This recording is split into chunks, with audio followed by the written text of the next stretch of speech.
Hey guys, welcome back to your Apple Update. I'm your host, John Sherrod, and tonight I want to talk a little bit about how Disney has succeeded in an area where Apple has failed. And what I'm talking about is with both companies now launching streaming services, we have a little something to kind of compare and see how did Apple do, how did Disney do, which one came out on top. And I think so far the winner is clearly Disney. And I guess that shouldn't really come as any surprise because while Apple has at this point, almost 2 decades worth of a sort of media retail experience, starting with the iTunes Store, and continuing on. Of course, it started with music, and they've had TV shows, movies, podcasts, and that's all been going on for years now. So Apple has experience on that end. They're much newer at the content creation business, and they've dipped their toes into the water a little bit with a couple of shows that have been available on Apple Music, Carpool Karaoke, and Planet of the Apps. But now, just in the last few weeks, they announced Apple TV Plus, which is going to be their streaming service where they're going to be offering original TV show content. I talked about that a few weeks ago in a video I did recapping the event, so check that out if you haven't seen it already.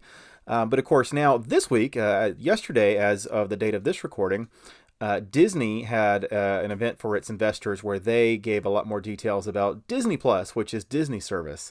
Interesting that these things both have the name Plus in the name, even though this Disney event happened more recently. The Disney Plus name has been around for a while, so this is an example of Disney copying Apple. If anything, it's probably the other way around because we know that this Disney Plus name has been out there for a while, but we've only just learned about Apple TV Plus. Could be totally coincidental, but it's interesting how this name, this similar naming convention has kind of come along.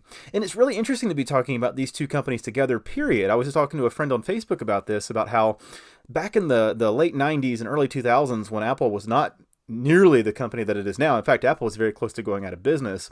And there were lots of conversations about, would another company, a company bigger than Apple, because at the time Apple was small, come in and purchase Apple. And Disney was one of those companies that was frequently rumored to be a potential company that could buy Apple, actually. And that was crazy. And all of us who were Apple fans at the time were fearful of Apple losing its independence and somebody else who didn't have Apple's culture and vision taking over. And of course, that never happened.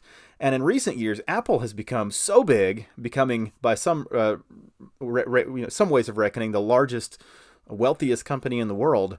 And it's kind of been up there and fallen out, but always been up there really close in the last few years. Apple's a massive company. I mean, it's not only in hardware and software, but it's been into, as we said, media retail, and now it's moving into media creation with Apple TV Plus. And so in recent years, there have actually been rumors or, sort of speculation that what if Apple bought Disney, because mathematically it's possible. And no, I don't think that's likely to happen. Even though you can afford to buy something doesn't mean something's for sale, for one thing. And it also doesn't mean that just because you can afford to buy something, it doesn't mean that you're interested in buying something either. So now there are some interesting parallels between the two companies because, Steve Jobs sat on Apple's board of directors. Disney CEO Bob Iger currently sits on Apple's board of directors. And he actually clarified today that even though Apple and Disney have some sort of competing products now with Apple TV Plus and Disney Plus, that he is still going to remain on Apple's board for now. He just recuses himself when they're having conversations around that particular area of the business, which as of right now is not a huge big part of Apple's business and may never be. But anyway, so I don't see Apple purchasing Disney ever, honestly. Now, could it happen? Yes. Would it surprise me? Yes, it would surprise me very much if that were to happen. But I bring that up mostly because of the interesting historical value of it, but also just the change of fortunes that Apple has had. Disney, of course, has continued to be a very successful company all this time. That really hasn't changed. They have certainly grown even more so. But getting into kind of where I see Disney is sort of winning this little battle between the two right now. I haven't watched, I watched all of the Apple event. I have not watched the Disney investor event. I don't even know if it's available online. That's how little interest I have in that aspect of it. What I care about with both of these things are a couple of fundamental things. When's it going to come out? Like, when is this service going to be available? What's it going to cost me as a consumer? And what's the value proposition? Like, what are you offering me to convince me to pay over some amount of money to stream your product? Now, I mean, I cover Apple. I work around Apple technology. So I am almost certainly going to be purchasing an Apple TV Plus subscription because of those factors, because I'm going to want to talk about it here on your Apple Update and tell you about it and what I think about it and what the impact is and what this means for Apple and what this means for you. But if I'm a consumer looking at this, I'm not seeing the value proposition right now in Apple TV Plus. Really, based on just what they showed us at the event a few weeks ago, Apple's banking on the fact that it's saying, hey, we've got all these big names, J.J. Abrams, Oprah, Ronald D. Moore, Reese Witherspoon, Steve Carell, all these big name actors and actresses, Jason Momoa, all these people, these talented actors, these talented directors and producers, and they're banking on you wanting to see what they're going to come up with on Apple's service. Kind of also paired with Apple's brand and reputation as a big cultural influencer, and that's certainly something that Apple has been even before they got big into the media game, because Apple has been a very prominent, well-known, well-respected brand for a long time now. So that seems to be that's the only value proposition we've seen from Apple right now. They're going to have a slate of original shows. So far, there's no indication they're going to offer any back catalog of old movies and TV shows. That could change, but right now they haven't announced that, and they haven't told us the pricing, and they've given us a vague launch time of this fall. So you contrast it over to Disney, and Disney gave us exactly the things I was looking for from their service as far as the value proposition pitch. When's it going to come out? It's going to come out November 12th of this year. They've announced that. What's it going to cost?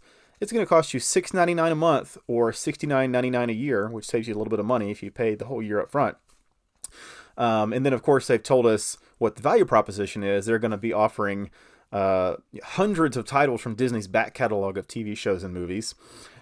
Plus, they're going to be giving you new shows based around their most popular brands. So we're going to have a Star Wars show that launches this year. Another live-action Star Wars show they've promised for the second year of Disney+.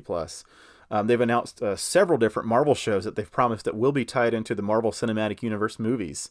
So you're going to have, and that's the thing, unlike Apple, who is a new entrant in the content creation game, Disney's been doing this for decades and has a stellar reputation. That doesn't mean everything Disney's made is great. There's some Disney things I love and there's some Disney things I hate.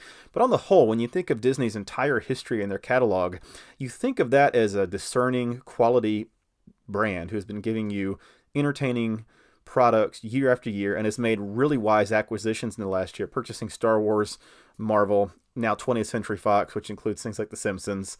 They have Jim Henson, so they have the entire Muppets history and catalog and characters. So they have not only have their own great content, but they've amassed a massive portfolio of content that people already love and that there's a built-in audience for.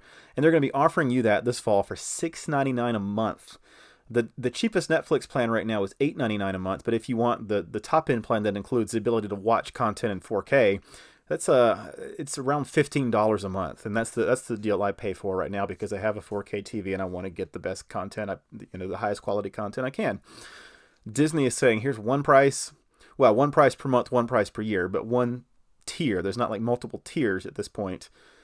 $6.99. There you go. That's what I wanted to know. And that's what I wanted to hear from Apple. I really wanted to hear, when is this going to be available? What am I going to be asked to pay for it? And what's the value proposition? And I really didn't get, I got almost none of that. We got a little bit of the value proposition argument, but again, as someone who's an Apple fan and someone who covers Apple from a journalistic perspective, I'm almost certainly going to buy it because I'm going to need to cover it and talk about it. But if you're an average customer sitting at home, even if you're a big fan of Apple, what's the sales pitch for Apple TV Plus? I really don't know. And I'm somebody who covers Apple, loves Apple, and is generally enthusiastic about their products. I don't know that. With Disney, I know that. And I love the Disney brand, but I don't have quite the affinity for it that I have for the Apple brand. But they've already sold me. I'm 100% going to be a day one customer of Disney Plus when it comes out November 12th at the price point they've offered. So that's how I see it right now. I'm hoping that Apple does have a better plan than what they've offered so far, and I hope that they give us more details sooner rather than later, because for now, I think I and a lot of you out there are probably in a wait-and-see mode when it comes to Apple TV Plus. But with Disney, I think a lot of you are going to get it day one, and I'm pretty sure that I'm going to get it on day one. Well, that's it for today. Just wanted to talk about that, compare and contrast. I want to know what you think. Are you excited about Apple TV Plus? Are you excited about Disney Plus? Are you excited about neither? Leave me a comment and let me know. And if you haven't hit that subscribe button, go ahead and hit that button now so that you'll be aware when I have a new video out. Again, I try to do this a couple days a week so that, because there's, especially with Apple getting in all these new spaces, there's a whole lot to talk about. That's it for this week. I'm John Sherrod. I'll see you next time on your Apple Update.